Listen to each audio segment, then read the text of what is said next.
La vivienda sigue atravesando un túnel del que nos está costando salir. Los precios no logran bajar y la especulación pone muy difícil la emancipación. Aunque algunos prefieren considerarla una emergencia nacional, no es un problema solo nuestro. Ha llegado por primera vez hoy hasta la cumbre europea. ¿Qué tal? Buenas tardes. Enseguida les contamos cómo, más allá del problema, los datos de compraventa y de hipotecas, sobre todo para segunda residencia, siguen creciendo en nuestra comunidad. Aún así, en medio de propuestas y de planes, se necesitan medidas que no están llegando. Para abordarlo, hablaremos en directo con el presidente de los constructores en Castilla y León, con Javier Vega. La compraventa de viviendas se ha disparado un 11% en Castilla y León en lo que va de año. Sin embargo, la tendencia se rompe a nivel nacional, donde las operaciones caen después de 13 meses al alza. También crecen las hipotecas. Se refuerza todo el año el operativo antiincendios para evitar veranos como el que acabamos de pasar. Y el personal de incendios será reconocido como bomberos forestales. Eso sí, los decretos tienen que contar con el apoyo de las Cortes. Estos decretos contemplan que el dispositivo de incendios tenga un carácter público y que sea un operativo fijo durante todo el año. También medidas medioambientales urgentes, por ejemplo, las que permitan crear los llamados anillos de seguridad. Y con el presupuesto aprobado de las Cortes, ahora sí se reinicia el proceso de los presupuestos autonómicos. El tiempo corre, eso sí, menos de 70 días antes de que acabe el año.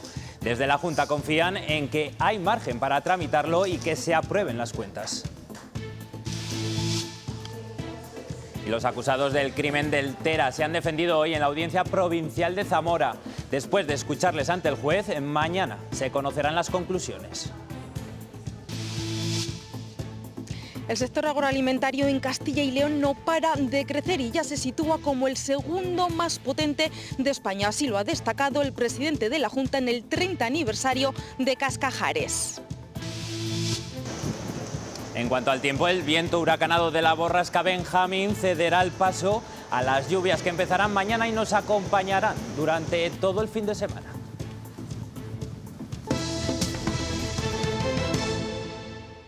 Se lo contábamos en titulares. El 2026 el personal del operativo antiincendios empezará a ser público y también será reconocido como forestal. Y todo para mejorar la prevención durante todo el año y la extinción en los meses más críticos. Así lo han aprobado hoy en la Junta en 2 decretos que necesitarán el visto bueno de las Cortes. El decreto que afecta al personal tiene 3 titulares: la implementación de un operativo fijo durante todo el año, que el dispositivo pase a tener carácter público de manera progresiva en los próximos 3 años y el reconocimiento de la categoría profesional de bombero forestal. El otro decreto contempla medidas urgentes estrictamente medioambientales, por ejemplo, la creación de los anillos de seguridad para proteger entorno y personas. 2 decretos leyes que recogen reivindicaciones históricas del sector para transformar de forma integral el dispositivo de prevención y extinción de incendios forestales de la Junta. Nuestra idea, naturalmente, es obtener el máximo respaldo parlamentario y llamamos desde aquí a todos los grupos parlamentarios a la máxima responsabilidad. Un primer decreto que recoge ya de entrada la condición de bomberos forestales. Parte de los ingenieros superiores de montes, de los ingenieros técnicos forestales, así como de los agentes medioambientales. Un operativo que se refuerza durante todo el año con la ampliación de medios y efectivos. Para garantizarlo, los contratos fijos discontinuos pasarán a empleos a jornada completa. Se espera que para el 2028 todo el dispositivo sea de carácter público. Una mejora en la formación va a permitir la participación y colaboración de todo este colectivo en cualquier situación de emergencia. El segundo decreto pone el foco en la prevención de zonas rurales y urbanas, así como en la población, con la creación de anillos de seguridad. Un espacio, una franja de terreno donde se combinan infraestructuras viarias de prevención de incendios, medidas de control de vegetación, protección de edificaciones. Para ello se establecerá una normativa que permita llevar a cabo las actuaciones necesarias tanto en los terrenos públicos como privados. Pues atrás queda ya el paisaje desolador de los incendios. Las ayudas siguen llegando. Son 51 familias las que ya las han recibido para reconstruir sus casas. Todos los grandes incendios están ahora mismo totalmente extinguidos. El último, el de Porto, en Zamora, después de quemar 16.000 hectáreas. Y esto que ven es lo que de media cuesta comprarse una vivienda en las capitales de Castilla y León. Ya ven las diferencias. De los 104.000 euros de Zamora a los 154.000 de Segovia. Aún así, precios bastante más asequibles que en otras comunidades. Eso es al menos lo que dice el Instituto Nacional de Estadística. Y con esos precios se entiende la evolución de los últimos datos de compra-venta de pisos. Sigue disparado en Castilla y León, mientras que a nivel nacional se pone freno después de 13 meses de subida. En concreto se han disparado un 11% en Castilla y León, con provincias donde el porcentaje es incluso mayor. En León, en agosto, la compraventa ha aumentado un 22% y en provincias como Soria un 68%. Como decía, son datos opuestos a la tendencia del resto de España, donde las cifras han caído en el último año debido a que los precios continúan subiendo. Los expertos insisten, no se construye lo suficiente. Hay sitios que ya hemos superado el 15%. Difícil que haya burbuja cuando el crédito está contenido, pero es verdad que los precios acaban siendo inasumibles. Es el principal problema para los españoles, lo dice el CIS, pero no se queda aquí. Toda Europa sufre la espiral de subida de precios en la vivienda. Si aquí en España el metro cuadrado se paga de media a 2.500 euros, en países como Portugal o Francia el precio es incluso mayor. Por primera vez el Consejo Europeo debate de esta crisis. No es ya solo un problema más, lo dice el presidente del Consejo Europeo.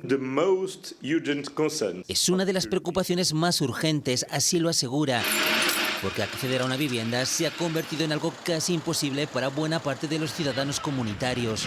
Lo que se necesita para la presidenta del Comité de las Regiones es una inversión en vivienda a largo plazo. Hablamos de fondos, de más dinero para vivienda protegida, pero también de más libertad para que los países puedan tomar medidas y frenar así los precios. O como defiende el presidente del Consejo Europeo, intervenir a nivel normativo. Que pongamos en marcha mecanismos para poder poner freno a la especulación. España, lo ha asegurado hoy Pedro Sánchez, lo va a reclamar en el Consejo Europeo que comienza este jueves. En nuestro país la vivienda no deja de encarecerse tanto que, según los últimos datos de Eurostat, estamos muy por encima de la media europea. Eso sí, para nuestros vecinos de Portugal, la subida de los precios es aún mayor.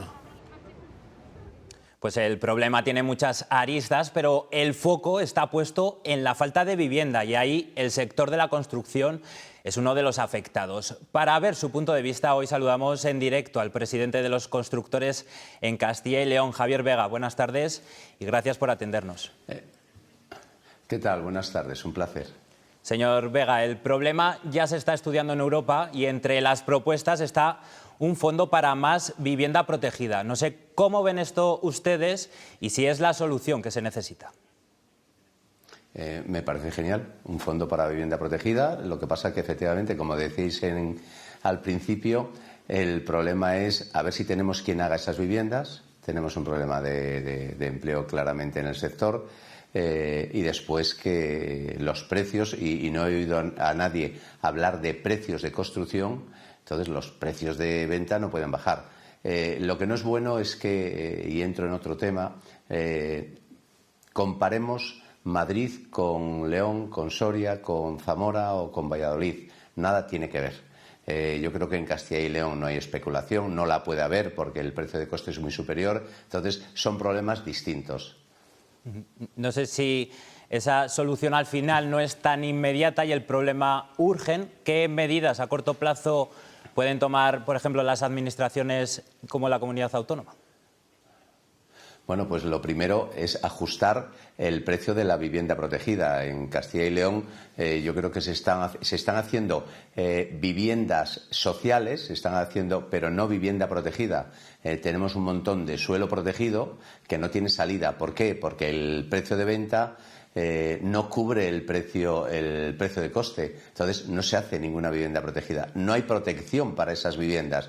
No hay subsidiación de los préstamos. Entonces eso hay que regularlo. Tienen que volver a subsidiarse los préstamos. Tienen que volver quizás a bajar el IVA de las viviendas. Para mí, sin duda.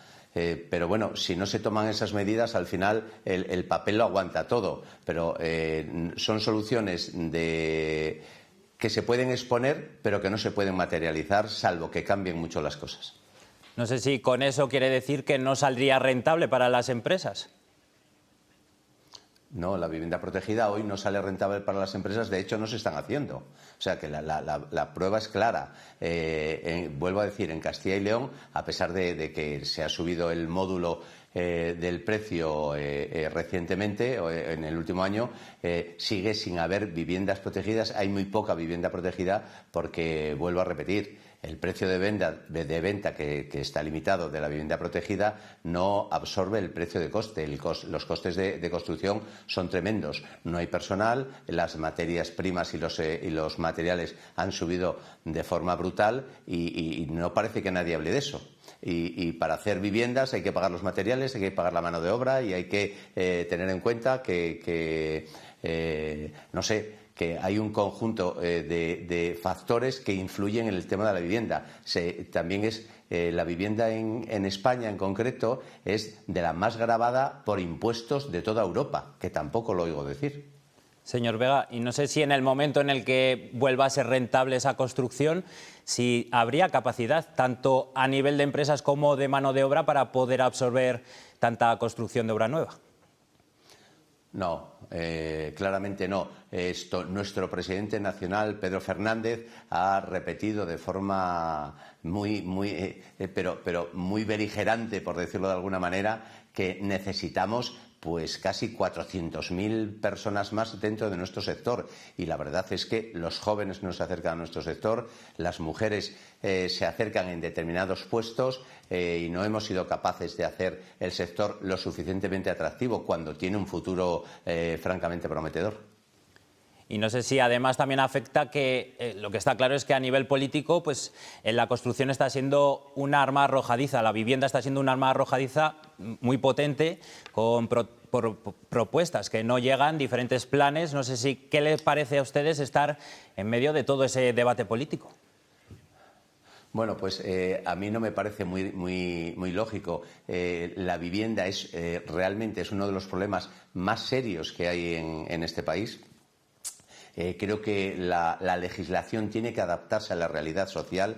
El urbanismo, todo lo que son leyes que tienen que ver con el urbanismo y la construcción son de corrección muy lenta y yo creo que hay que ponerse a ello. Nosotros en Castilla y León estamos proponiendo a la Junta de Castilla y León, pero incluso no solamente al Partido Popular, sino lo hemos hablado también con el resto de los partidos, estamos en negociaciones para adaptar la legislación a la realidad social. Las familias no son de las mismas que hace 25 años, no hay familias de 6 miembros, ahora hay familias monoparentales, hay parejas que muchas no tienen hijos y bueno, yo creo que hay que adaptar la legislación y las normas urbanísticas a esa realidad social. Pues esperemos, señor Vega, que se adapte cuanto antes. Javier Vega, presidente de los constructores de Castilla y León, gracias por atendernos. Muchas gracias a vosotros. Y dejamos de lado el problema de la vivienda para recordarles que este fin de semana se cambia la hora. Aún se desconoce si esta vez será la última que lo hagamos. La Comisión Europea ultima un informe sobre el impacto legal y práctico que esto podría suponer. El comisario de Transportes ha admitido que falta trabajo por hacer y un consenso en la Cámara. La Comisión ha decidido realizar un análisis más profundo mediante un estudio detallado en el que estamos trabajando actualmente, para respaldar la futura toma de decisiones sobre este tema. Por lo tanto, espero compartir los resultados con ustedes y, por supuesto, con los Estados miembros, tan pronto como estén disponibles. Y hoy se conocen más detalles sobre el apagón. Como saben, ocurrió el pasado 28 de abril. Pues bien, un fallo eléctrico que interrumpió la circulación de trenes entre Madrid y Asturias 6 días antes pudo ser clave para evitarlo. El Ministerio de Transición Ecológica ha confesado que recibió un aviso de Red Eléctrica sobre ese incidente, pero que nunca se les informó de que existiese un riesgo inminente de lo que al final acabó ocurriendo. Y seguimos hablando de electricidad porque el PSOE de Castilla y León aboga por una mesa de diálogo entre administraciones que permita mejorar el suministro en polígonos industriales y la implantación de nuevas empresas. Así lo ha defendido en Miranda de Ebro junto al ministro Jordi Hereu. Castilla y León le toca liderar este proceso de transformación industrial, de impulso industrial. De manera que Castilla y León tiene ante sí una gran oportunidad, porque tiene factores como suelo, sol, viento, que genera energía competitiva. Para liderar un cambio en esta comunidad autónoma sabemos todos y somos conscientes que uno de nuestros principales problemas es el reto demográfico, la despoblación y por tanto la generación de empleo y conjugar los esfuerzos desde la administración pública con la privada son absolutamente fundamentales para que a través de la generación de empleo fijemos población. Y día de mucho viento en toda España, la borrasca Benjamín ha dejado rachas superiores a los 100 km por hora esta mañana. Ya por la tarde ha ido a menos. La borrasca Benjamín nos ha dejado aquí en Castilla y León fuertes rachas de viento que han alcanzado incluso los 132 kilómetros por hora. Ha habido alerta amarilla en 6 de nuestras provincias. Eso sí, parece que lo peor del viento ya ha pasado, pero prepárense porque tenemos por delante un fin de semana protagonizado por la lluvia y también por el frío. Vamos a tener incluso las primeras heladas de este otoño, así que vayan sacando ese paraguas y también el abrigo de invierno. Sí que es verdad que hemos tenido rachas fuertes de viento en esta noche. Esta mañana a primera hora también soplaba fuerte, pero lo cierto es que repercusión en el 112 como incidentes con determinados pues digamos afectados o incidencias graves no ha habido. El paso de la borrasca Benjamín lo hemos notado sobre todo con esas fuertes rachas de viento. Unas rachas que a lo largo de la tarde han ido ya perdiendo bastante intensidad, como podemos ver en el mapa de viento. Todavía quedaban rachas un poquito fuertes en zonas de montaña y en la parte más oriental de nuestra región, pero ya para estas próximas horas el viento dejará de ser protagonista. Lo peor sin duda fue la pasada madrugada con rachas muy intensas, sobre todo en zonas de montaña, en la Covatilla, en Salamanca, 104 kilómetros por hora, hasta los 132 que registraban en la estación de esquí también de La Pinilla, en Segovia, 105 en la Riba de Escalote, también por encima de los 110 en Ornes, en Burgos, en la Cueta de Bavia, en León, y cerquita de los 100 con 92 se quedaban también en el puerto de San Isidro, en la provincia de León. Y para mañana viernes, pequeña tregua durante la primera mitad del día. Empezarán ya de nuevo a arreciar esas precipitaciones durante las últimas horas de la jornada, sobre todo en zonas del sur de la comunidad. Y atención porque mañana las temperaturas mínimas bajan y será un descenso bastante notable, con mínimas de tan solo 2 grados en capitales como León, 4 en Burgos. Eso sí, en las capitales del centro y del sur seguiremos rondando los 10 grados.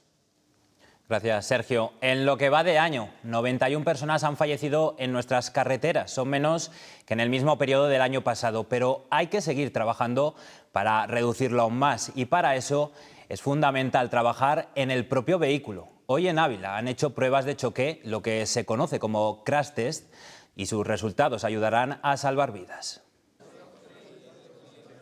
Profesionales de diversos sectores vinculados con la automoción han podido ver en primera persona la actividad que realizan diariamente en CESBIMAP y que es determinante para mejorar en seguridad vial. Un ejemplo de ello son los llamados crash test. Tomar imágenes de todo tipo de lo ocurrido y leer posteriormente las memorias de los calculadores de todos los sistemas embarcados en el vehículo, incluyendo los EDR, mal llamados cajas negras. Con una alta expectación llegaba el momento de ver la colisión de los vehículos, con diferencias notorias entre ambos. Es un golpe por alcance que nosotros hemos diseñado con la finalidad de mostrar durante el Congreso la diferencia de captación de los datos entre un vehículo moderno, un Volkswagen ID.3, y un vehículo que, sin ser antiguo, es un vehículo que es del año 2012. Y para prevenir estos accidentes es fundamental, aseguran, el estudio de los sistemas avanzados de asistencia al conductor. Cada vez existen más fabricantes que incorporan eventos relacionados con frenados autónomos de emergencia, para poder recoger información sobre la velocidad que llevaba un vehículo en el momento de la frenada, si realmente frenó el vehículo o frenó el conductor. Y es que aunque cada vez los vehículos cuenten con más ayudas, no hay que olvidar que lo más importante es el factor humano.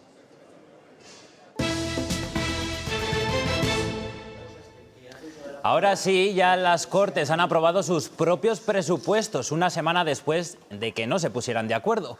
Tras la negociación, lo han aprobado incluso por unanimidad.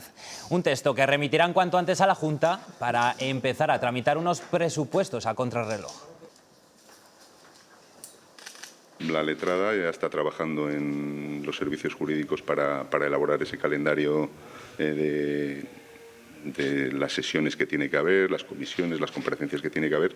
Nos dice que llevará mucho trabajo, pero que sí podremos estar en plazo para que se acabe antes del 31 de diciembre. Curiosamente se ha aprobado por unanimidad, lo mismo que discutimos el otro día, lo que pasa es que nosotros hemos tenido que votar antes para dejar claro que queríamos que se tramitaran los presupuestos y para que no hubiera ningún tipo de retraso. Después de este paso por la mesa para continuar la tramitación de las cuentas, la Junta va a convocar un Consejo de Gobierno extraordinario para que pueda ser cuanto antes. Después volverán a registrarlo y entonces ya comenzarán las presentaciones, las negociaciones, todo con la intención de que los presupuestos puedan ser aprobados antes de que acabe el año. Hemos hecho un buen proyecto de presupuestos para esta tierra, que incluye medidas muy importantes para el conjunto de los ciudadanos. Nuestra voluntad, lógicamente, es de mano tendida, de intentar alcanzar acuerdos. Es mucho lo que hemos recorrido hasta el día de hoy, pero todavía nos queda un camino para conseguir un acuerdo completo, que es el que a nosotros nos gustaría. Las Cajas Rurales de Castilla y León estamos donde tú quieres estar. Creemos en la sostenibilidad apoyando proyectos de futuro. Nos sentimos muy cerca contigo. Tú crees en el futuro y nosotros en ti. El sector agroalimentario se consolida como una de las bases de nuestra economía. Productos de calidad que repercuten en las exportaciones, alcanzando en 2024 cifras récord. Y eso se nota en nuestra economía y en la creación de empleo. El sector agroalimentario de Castilla y León no para de crecer y se sitúa ya como el segundo más potente de España, representando el 10% del total nacional. Una apuesta del gobierno autonómico que se muestra en ese aumento de las partidas para este sector en los presupuestos del 2026. Así lo ha dicho Fernández Mañueco en el 30 aniversario de Cascajares, donde también se ha recordado el apoyo que tuvieron con el incendio de 2023. El sector agroalimentario de nuestra comunidad continúa imparable. Castilla y León es la segunda comunidad autónoma en el sector agroalimentario de nuestro país. Exportaciones agroalimentarias que estamos en un récord histórico, nada más y nada menos que 3.485 millones de euros en el año 2024. Y como ejemplo, Cascajares, esta empresa palentina que Fernández Mañueco ha puesto como ejemplo de compromiso con nuestra tierra. Creáis riqueza, creáis empleo, dais vida a nuestros pueblos, a nuestro mundo rural. Cumplen 30 años en su mejor momento. Estamos vendiendo más, estamos ganando más dinero, estamos creando más empleo. Potencial y calidad de un sector estratégico por el que el gobierno autonómico sigue apostando. Para el año que viene, 75 millones de euros, un 12% más. Mientras continúa ofreciendo ayudas directas y financiación a las empresas del sector. With the exception of Spain, I think you're going to have to talk to Spain because Spain is not a team player. So other than Spain, everybody's 100%. And you could solve the Spain problem very easily, I think, if you want. Now, with Spain, I had many talks with the president of the government, Prime Minister Sanchez. We know each other very well. Spain has committed to deliver the capability targets. They're saying we can do it on a percentage lower than 3.5. I said, you cannot. Y tras esa nueva crítica de Trump hacia España por no querer alcanzar el 5% del gasto en defensa, llegan también las reacciones. Sánchez ha respondido insistiendo en que nuestro país es un socio fiable y responsable dentro de la Alianza Atlántica y que se está siguiendo el acuerdo alcanzado en la última cumbre de la OTAN. Lejos de esa postura se ha mostrado un Alberto Núñez Feijóo que lamentaba, ha dicho, la imagen de inestabilidad que da España a ojos internacionales, situación que ha achacado directamente a Sánchez y a su gobierno, al que ha calificado de cóctel de corrupción y sectarismo. Somos un país confiable, somos un país que cumplimos con nuestros compromisos. Es verdad que nosotros hemos llegado a un acuerdo con la OTAN en materia de capacidades, que realmente es lo importante, y es en esos parámetros en los que hemos llegado al acuerdo en la última cumbre de la OTAN en La Haya. El berrinche de España en la reunión de la OTAN le está saliendo muy caro a España desde el punto de vista de credibilidad. España ha dejado de ser un país fiable y tenemos el mayor aislamiento internacional que se recuerda en décadas. Ese incremento del gasto militar también lo defiende José Manuel García Margallo. El exministro de Exteriores considera que es la manera de que los socios de la OTAN se apoyen en retos de defensa.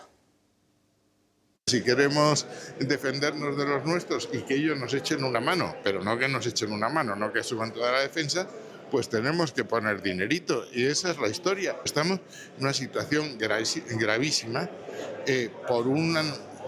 por un impulso cesarista de Sánchez, que está utilizando esto para construir una imagen de una especie de Juana de Arco de la democracia que no le corresponde. Félix Bolaños sigue defendiendo la reforma judicial. Asegura el ministro de Justicia que atenderá las demandas de falta de personal en juzgados. Así lo ha dicho en este congreso en Ávila con 140 profesionales del sector. Los TSJs, como por ejemplo el de Castilla y León, que pide de manera preferente y prioritaria en torno a 25 jueces nuevos en la demarcación de Castilla y León, va a suponer con las 2.500 nuevas incorporaciones que podamos dar los 25 que pide. Y si no se aprueba la ley, le daremos, como siempre, 1 o 2.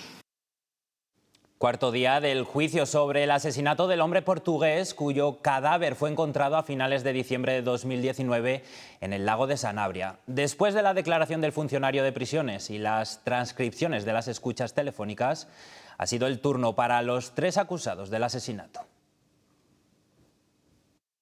El primero en declarar fue el funcionario de prisiones portugués, testigo porque da detalles de la conversación que mantuvo con uno de los acusados que estaba detenido en Portugal. Una conversación en la que le confiesa cómo fue el trayecto en el que junto a la acusada asegura esta fue pegando y administrándole vino y durmicón al asesinado. Sostiene que el acusado le dijo: «Yo me quedé en el coche y escuché el ruido del agua. Después huimos a casa de una persona que conocía». También le dijo que la imputada quería acabar con él para quedarse con sus 2 pensiones, la británica y la portuguesa, y que le ofreció una de ellas. Después fue el turno para las declaraciones de los acusados. En primer lugar, declaró la acusada que, entre otras cosas, confirmó ejercer la prostitución y salir de ella por uno de los acusados, algo que asegura: «Esto provocó los celos de él y me amenazó con destrozarme la vida». Ella asegura se enteró de la muerte del asesinado porque él me lo confirmó borracho diciéndome que ya no me iba a molestar más. Después de la acusada fue el turno de otro de los acusados conocido como su pareja. En su declaración confirmó tener una relación extramatrimonial desde hacía varios años con la acusada y que fue ingresado por un accidente entre el 20 y el 30 de diciembre. Por último declaró el otro procesado que sostuvo ser amigo del asesinado. «Yo era su amigo y no tengo nada que ver con lo que se está diciendo en esta sala». La última vez que vio al asesinado fue en la fiesta del 20 de diciembre. En esa fiesta yo recibí el golpe del servilletero. Desde allí nos fuimos todos a Chaves. Desde entonces no lo volví a ver. Mañana sabremos cuáles son las conclusiones. Seguimos en tribunales porque en León hoy los peritos han negado la versión del hombre acusado de matar a su madre en Nochebuena del año 2022. Él dijo que no se acordaba de nada, pero los forenses han afirmado que era consciente de todo lo que hacía, que no presentaba rasgos psicóticos. El médico forense sostiene además que la víctima murió de un corte en el cuello después de intentar huir. En Soria, la Guardia Civil detenía el pasado 21 de octubre a un varón de 25 años como presunto autor de un delito de tenencia y distribución de pornografía infantil. El servicio se desarrolló en colaboración con una agencia federal del Gobierno de los Estados Unidos. Dicha agencia alertaba de que se estaban desarrollando hechos susceptibles de constituir en un delito de producción, tenencia y/o distribución de pornografía infantil. En los registros realizados en el domicilio del detenido se incautaron varios dispositivos informáticos que podrían haberse utilizado en el delito. Es una operación policial todavía abierta que ha buscado desarticular varios puntos vinculados al narcotráfico y a la venta directa de drogas en zonas de la capital de su alfoz, como en Santa Marta de Tormes, donde han tenido lugar varios de los registros. En cuanto a la capital, se ha actuado en puntos de los barrios de Buenos Aires y de Pizarrales. Hasta ahora se sabe que han sido detenidas al menos 3 personas, aunque dado que la operación continúa abierta, podrían producirse más detenciones en las próximas horas. Las intervenciones han sido efectuadas por agentes de la Policía Nacional, fuertemente armados, acompañados de perros en algunos casos y con todas las medidas de seguridad, al ser consideradas las organizaciones afectadas peligrosas. Y una mujer ha acabado en prisión en León por atacar con ácido corrosivo a su exmarido. La víctima terminó en el hospital con graves lesiones en la cara, cuello y en el resto del cuerpo. No era la primera vez que le atacaba. En mayo fue condenada por tratar de envenenarle con raticida y en 2020 lo intentó matar con una chocolatina envenenada. Mantener altas tasas de vacunación es fundamental para evitar brotes de enfermedades prácticamente inexistentes en nuestro país, como por ejemplo el sarampión. El reto es llegar también a la población inmigrante. Es uno de los temas que están tratando estos días 400 expertos en Valladolid. Son ya 50 años desde la implantación en España del calendario vacunal y 25 desde la fundación de la Sociedad Española de Vacunología. A pesar de la existencia de un movimiento antivacunas cada vez más extendido, los vacunólogos españoles remarcan sus hitos, a veces incluso a la vanguardia de Europa en este campo. Por ejemplo, en la lucha contra el virus respiratorio sincitial y más recientemente frente al virus del papiloma humano. España es un país puntero en vacunación. Gracias a ella hemos pasado de 400.000 casos de sarampión al año, prácticamente todos los niños que nacían en los 80, a años de 20 o 30 contagios. Y hay más ejemplos. Hace años que no tenemos casos de histeria, hace años que no tenemos casos de polio, hace años que la meningitis, los cuadros de meningitis por las bacterianas están prácticamente controlados, meningitis por neumococo. Pero algunas enfermedades prácticamente erradicadas están viviendo repuntes en la Unión Europea, el mismo sarampión o la poliomielitis. Y eso es un tema también que debido a las políticas y flujos migratorios que llegan a España nos podemos tener, tenemos que estar atentos a la evolución, a la vigilancia epidemiológica. Otro toque de atención, el cambio climático y algunas enfermedades raras. Como Zika, como chikungunya, hasta ahora, como digo, no nos han afectado, o el dengue directamente. Puede implantarse el mosquito tigre, los aedes de una manera sólida en España y son los vectores de transmisión de esas enfermedades. El movimiento antivacunas también preocupa y no tenemos que irnos a la América trampista para verlo. Entre los miembros del Comité de Vacunas del Estado italiano nombraron a 3 personas que eran antivacunas. Finalmente los revocaron el decreto y ahora mismo no tienen Comité de Vacunas Nacional. La inteligencia artificial o la vacunación en el trabajo o la escuela también son temas de debate en este simposio. Sanidad se reunirá mañana con las comunidades y aunque no está en el orden del día, se analizarán los datos de los cribados del cáncer de mama después de los fallos detectados en Andalucía. Hoy el consejero del ramo de Castilla y León ha anunciado que enviará sus datos, pero siempre que el Ministerio habilite, dice, la herramienta informática necesaria para añadirlos y dentro de los márgenes establecidos. En el momento que dispongamos del aplicativo informático que nos tiene que dar el Ministerio, no tendremos ningún inconveniente dentro de los márgenes que están pactados en esa ponencia de cribados en dar los datos. Todo lo demás, si el Ministerio quería otra cosa, debería haber reunido a las comunidades autónomas y haberles pedido su consenso y su conformidad para poder dar los datos. Dicen que al ser pequeños no tenemos espacio para las oportunidades, pero aquí cabe de todo. Cabe la buena gente, caben la innovación y el progreso, caben el arte y la cultura. Cabéis los que buscáis una vida diferente. Caben los oficios de siempre. Y el trabajar aquí, pero para allí. Cabe creer en nosotros y en nuestros pueblos. Cabe y mucho el esfuerzo y el trabajo. Porque si hay algo para lo que hemos guardado un gran espacio, es para las iniciativas que están transformando nuestro entorno rural en el medio que todos merecemos. Aquí cabe el futuro. Ministerio para la Transición Ecológica y el Reto Demográfico. Gobierno de España. Está previsto que el ministro de Cultura venga mañana a Valladolid para participar en la inauguración de la edición número 70 de la Semana Internacional de Cine. Y también se espera que ahí pueda anunciar que a partir de ahora este festival va a tener una subvención económica mayor por parte del Gobierno central, porque hasta ahora tenía que competir con otros festivales para repartirse el dinero de un fondo común. Pero parece ser que a partir del próximo año tendrá una asignación económica específica para él solo. De momento en Valladolid ya está todo preparado para que mañana pueda dar el pistoletazo de salida a este festival, que va a contar con 225 películas, de las que 137 serán estreno, con especial dedicación al cine español. Y esta que ven es una, sin duda, de las imágenes del día. La extenista estadounidense Serena Williams se arrancaba así a bailar al ritmo de las gaitas en Oviedo. La deportista ya está aquí en España para recibir el premio Princesa de Asturias de los Deportes 2025.